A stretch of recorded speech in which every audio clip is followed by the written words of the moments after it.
আমাদের সরকার এই যে প্রত্যেক দিন আপনারা রিপোর্টিং কররা বা আপনি কররা বা আলোচনা করেন, কিন্তু আজ পর্যন্ত কোনো প্রতিকার আসেনি। কোনো প্রতিকার তো নাই।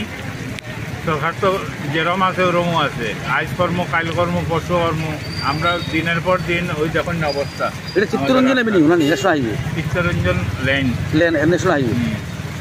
মানে আপনারা প্রতিবাদ করছেন, প্রতিবাদ করার পরেও এইগুলা কোনো কিছু কাজ হয়েছে না? কাজ কিছু হয়েছে না, আপনি নিজে দেখলেন না। আমার দিকে তো লাভ নাই না। আমরা তো জলটা সরে গেলেও আমরা কোনো প্রবলেম নাই, বুঝছেন না। কিন্তু আজ পর্যন্ত জলের কোনো সমাধান হয়েছে?